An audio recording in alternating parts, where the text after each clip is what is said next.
और जो शराब पीते हैं मालूम उनके साथ में क्या होता है? जो शराब पीते हैं उनके साथ में होता कि संसी से उनका मुंह खोल करके, क्या गुमास्ता नगर की चैतन्य आत्माओं बोलो, संसी से उनका मुंह खोल करके लोहे का गरम गरम पानी उन्हें पिलाया जाता है। कहे का संसी से मुंह फाड़ करके उनके लिए लोहे का गरम गरम पानी पिलाया जाता है। वो तड़पते हैं और एक नारकी आवाज देता है, और पियो शराब। बोलो और पियो, और पियो शराब, और पियो शराब। पहले पी शराब, जीवन किया खराब। बोलो पहले पी शराब, जीवन किया खराब। ऐसा चढ़ा नशा कि बिगड़ गई पर्याय की, बोलो ना, ऐसा चढ़ा नशा कि बिगड़ गई पर्याय की दशा। पहले पी शराब और जीवन कर लिया, जीवन कर लिया खराब। अववाओ नारकी कहता है और पियो शराब, और पियो शराब, और पियो शराब। ऐसी वो आवाज देता है और पियो, बोलो ना, और पियो, और पियो शराब, और पियो शराब। ऐसी वो आवाज देता है, ऐसी वो आवाज देता है और पियो, और पियो शराब, और पियो शराब। वो ऐसी आवाज देता है और संसी फाड़ करके उसके मुंह में पिला दिया जाता। जिसने पर स्त्रियों का सेवन किया, पर स्त्रियों का जिसने स्पर्श किया काम भोग की चेष्टा से, स्वयं की जिंदगी खराब की और दूसरे की भी जिंदगी क्या की? हे पापी, हे दुष्ट, हे लाचारी, हे हत्यारे, तुमने उसके सील की विराधना कर डाली। नरक में जाने के बाद विचार करो, नरक में जाने के बाद एक लोहे की कठपुतली रहती है। ध्यान से सुनो पीयूष भैया, आई कांटेक्ट में रहो, है ना। लोहे की कठपुतली रहती है और वहां जाकर के उसको बोला जाता है कि तुम्हारे लिए, है ना, तुम्हारी प्राण प्यारी बुला रही है, तुम्हारी, है ना, प्रिया तुम्हें इंतजार कर रही है। और वो वहां पर जाता है, उसको सामने से देखता है और जाकर के उसमें लिपट जाता है। अंदर से आग निकलती है, उसका सारा शरीर जल जाता है, उसमें चिपक के रह जाता है, तड़पता है, चीखता है, चिल्लाता है, लेकिन वहां कोई बचाने वाला, बोलो वहां पर कोई बचाने वाला नहीं होता है। जैसे जैसे कैद में, जैसे जेल में, है ना, जेल में जैसे कोई तुम्हारी सुनने वाला नहीं होता है, ऐसे ही नरक में भी कोई तुम्हारी सुनने वाला नहीं होता है ना। तुम्हारा पाप तुम्हारी दृष्टि के सामने है, तुम्हारा बाप तुम्हारी दृष्टि के सामने हो या ना हो, क्या तुम्हारा बाप तुम्हारी दृष्टि के सामने हो या ना हो, लेकिन तुम्हारा पाप तुम्हारी दृष्टि के, तुम्हारा पाप तुम्हारी दृष्टि के सामने है। किस किस से तू छिपाएगा, किस किस से तू झूठ बोलेगा, किस किस से तू कपट करेगा, किस किस से तू मायाचारी करेगा। जिस दिन तू सर्वज्ञ बनेगा, जिस दिन तू केवली बनेगा, है ना, उस दिन तेरी आंखों में तेरी समस्त पर्यायों के पाप तुम्हें दिखाई देंगे, तुम्हारे पाप तुम्हारे दिखाई देंगे। निश्चित मान करके चलो, रावण ने इतना ही तो किया था, भली उसे द्रव्य से नहीं भोगा, लेकिन भाव से वो छोड़ ना सका, है ना। उसने निश्चित मान करके चलो, नरक में जाकर के बता दिया कि हमने पाप है ना किया था। बीड़ी पीते हो क्या?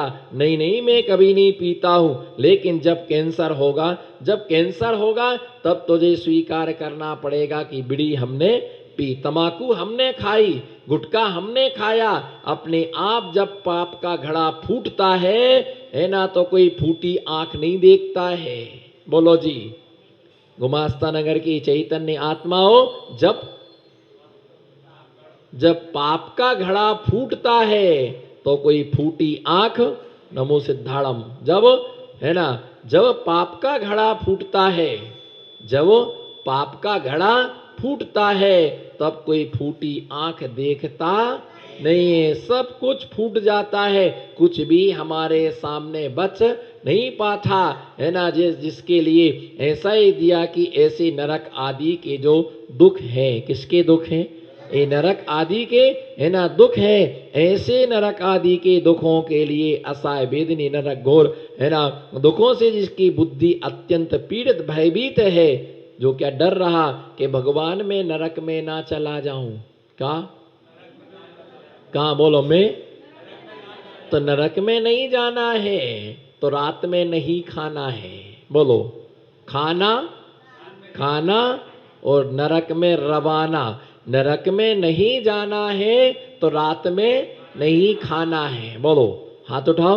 रात नरक में नहीं जाना है तो रात में नहीं खाना है, आलू प्याज नहीं खाना है, होटल में नहीं खाना है ना। इस प्रकार से हमें अपने लिए हम स्वयं ही नरक में जाने का बीजारोपण करते हैं, हम स्वयं ही स्वर्ग में जाने का बीजारोपण करते हैं, हम स्वयं ही मोक्ष में जाने का बीजारोपण करते हैं। हमारी गति हमारे हाथों में है। बोलो, हमारी गति हमारे हाथों में है और हमारी दुर्गति हमारे हाथों में है ना। हमारा चिंतन जैसा होगा हमारे जीवन की धारा भी, जैसा हमारा चिंतन होगा वैसी हमारे जीवन की धारा हमारी होगी, है ना। वैसी हमारी गतिविधियां होंगी, वैसा हमारा है ना कार्य होगा, वैसी हमारी प्रवृत्ति होगी, वैसे ही हमारा कार्य होगा। और अच्छे कर्म का फल हमेशा क्या मिलता है? अच्छा मिलता है। और बुरे कर्म का फल हमेशा क्या? बुरा मिलता है। जब रावण, सुनो ध्यान से, जब रावण बहुरूपणी विद्या को सिद्ध कर रहा था, क्या?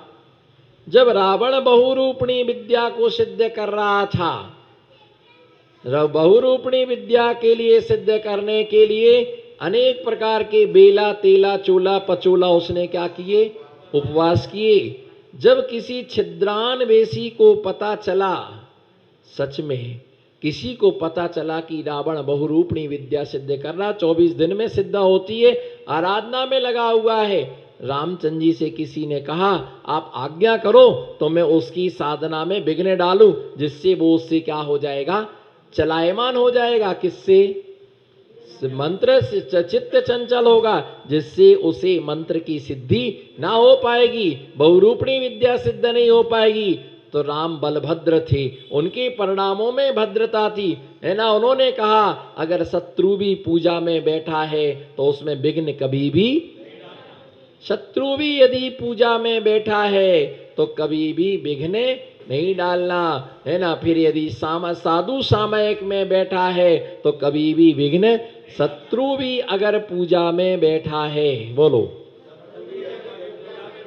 मनोज भाई, शत्रु भी अगर पूजा में बैठा है तो विघ्न नहीं डालना चाहिए। फिर मित्र पूजा में बैठे तो उसका कहना ही। आप लोगों का मौन है? नहीं है मौन? मौन है बहन जी आपका? अच्छा मौन है अभी।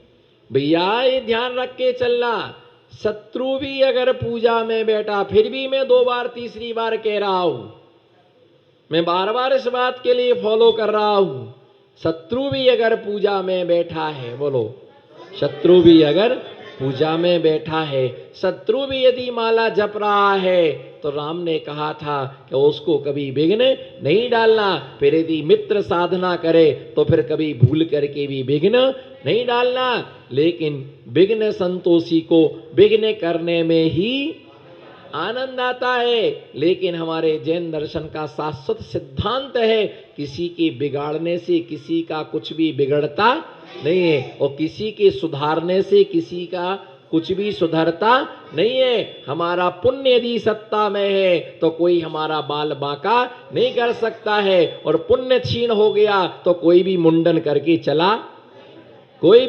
करके चला जाएगा, सिर के एक एक बालों को खींच करके ले जाएगा। और यदि मान लीजिए हमारा पुण्य सत्ता में है तो कोई हमारा बाल बांका नहीं कर सकता है ना। शत्रु भी यदि वह पूजन में बैठा तो कभी विघ्न नहीं डालना। ये कब से धर्म करने लगे, ये कब से पूजा करने लगे? जब से भावों में थोड़ा सुधार आया तब से। तुम कब से आने लगे प्रवचन में? तुम कब से आने लगे प्रवचन में? तुम कब से दान देने लगे? तुम कब से चौका लगाने लगे? जब से पुण्य कर्म का उदय आया। बोलो, जब से। शत्रु की पूजा में भी विघ्न नहीं डालना। फिर हम तो महाव्रती हैं, हम तो महाव्रती हैं। मुनियों की सामायिक में कभी भी विघ्न नहीं डालना। मुनिराजों के स्वाध्याय में कभी विघ्न नहीं डालना। मुनिराज के ठहरने में कभी विघ्न नहीं डालना। मुनियों के वर्षा योग में कभी विघ्न नहीं डालना। ये कहो कि हमसे जितना होगा हम उतना सहयोग करेंगे। ऐसी टांग मत अड़ाना। बोलो, ऐसी टांग मत अड़ाना। आपको ही बोला, खबरदार, होशियार, ऐसी टांग मत अड़ाना। जिन जिन की टांग टूटी ना, वो यही कारण है कि पहले उनने टांग अड़ाने का काम किया। उन्होंने एक टांग अड़ाने का उन्होंने काम किया कि हमें अच्छा काम ना पहले हुआ है और ना अब होगा, ना हम होने, हमारे जीते जी तो नहीं हो सकता है। बोलो जी मोड़ासिया जी, हमारे जीते जी तो नहीं हो सकता है, तो तुम्हारे मरने के बाद होगा। पर होगा। बोलो, होगा। तुम्हारे मरने के बाद होगा, पर काम। और जो तुम कह रहे कि हमारे जीते जी नहीं हो सकता, तुम्हारे जीते जी मेरा चौमासा होगा। अब वो कहां होगा? कहीं होगा, पर होगा। ऐसा तो नहीं है कि चौमासा नहीं होगा। तो भैया, विघ्न संतोषियों को विघ्न करने में ही क्या आता है? अगर वो विघ्न ना करें तो उनको रोटी हजम नहीं होती है, उन्हें पानी हजम नहीं होता है। निंदा करने वालों को निंदा के बिना उन्हें अच्छा ही नहीं लगता है। जब तक वो 4 लोगों की बुराई ना कर लेना, तब तक उनसे बुरा नहीं बनता है। जब तक वो 4 लोगों की बुराई ना कर लें, तब तक क्या नहीं बनता है? उनसे बुरा बनाते नहीं बनता है। बुरा बनाते नहीं बनता है। भैया, अपने हाथों जीव अपनी दुर्गति का बीज बोता है। रामचंद्र जी ने कहा, नहीं, किसी की पूजा में कभी भी विघ्न नहीं डालना, उन्हें कभी परेशान नहीं करना। वो जिन बिंब के सामने बैठा है। बोलो, वो जिन बिंब के सामने बैठा है, वो कैसा भी क्यों ना हो, आदमी सही है या नहीं। बोलो, आदमी सही है या नहीं, पर भगवान बिल्कुल सही है। भगवान बिल्कुल है ना। भगवान के सामने बैठा हुआ है, भगवान सही है। वो के आदमी गलत है, पर भगवान सही है। आदमी गलत है, पर मुनिराज बिल्कुल सही है। कागज बिल्कुल गलत है, लेकिन उस पर जो लिखा वो बिल्कुल सही है। हमें कागज को नहीं देखना है, हमें लिखावट को देखना है। उसमें क्या लिखा है, हमें उस पर क्या करना है? विचार करना है। ऐसे नरक में अनेक प्रकार के हम खुद ही कर्म कर करके हम क्या होते? दुखी होते, और दोष हम दूसरे को देते। स्वयं कर्म कर करके हम स्वयं गिरते रहते, स्वयं इतने गिरते कि कोई उठाने वाला भी हमारे लिए कोई उठाने वाला नहीं मिलता। ऐसे जिनके हृदय में है ना अत्यंत पीड़ित भयभीत नरक के दुखों को जिनके हृदय में हे उपाधि का विवेक जागृत हो रहा, हे माने छोड़ने योग्य, ओ उपाधि माने ऐसा है। और उपाधि का हम सभी को ज्ञान होना चाहिए। क्या ग्रहण करने योग्य है और क्या, जोर से बोलो, क्या ग्रहण करने योग्य है और क्या छोड़ने योग्य है। बोलो, छोड़ने योग्य है और ग्रहण करने के योग्य है। बस विडंबना तो यही है कि जिसे छोड़ना था उसे पकड़ के रखा, और जिसे पकड़ना था उसे जिसे पकड़ के रखना था उसे छोड़ के रखा, और जिसे छोड़ के रखना था उसे जहां मुख होना था वहां हम पीट करके बैठे हैं, और जहां पीट करना थी वहां पर हम मुख करके बैठे हैं। इसलिए हे उपाधि को आचार्य कुंद स्वामी की भाषा में, जिसे हे उपाधि का ज्ञान नहीं है वो सम्यक दृष्टि नहीं है। बिन जाने ते दोष गुणन को कैसे गहिए तजिए, भजिए। बिन जाने ते, बिना जाने कैसे दोषों को छोड़े, और बिना जाने कैसे गुणों को क्या करें, कैसे ग्रहण करें। तो जैसे जो क्या है, जिनके लिए हे उपादेय का विवेक जागृत हो रहा है, जिस व्यक्ति को हे उपादेय का विवेक जागृत हो रहा है, वह जीवित अम्बु बिंदु चपलम, जो जीवन का जल रूपी बिंदु के समान अत्यंत चंचल था, तड़द अभ्रसमा विभूतियां, संसार की समस्त विभूतियों को बिजली व मेघ के समान क्षणिक है। जीवन कैसा है, पानी की बूंद के समान। कैसा है जीवन, पानी की बूंद के समान है। जैसे पानी की बूंद जब गिरती है, पानी पर पानी की बूंद गिरती है, तो एक बलबूजा उठता है।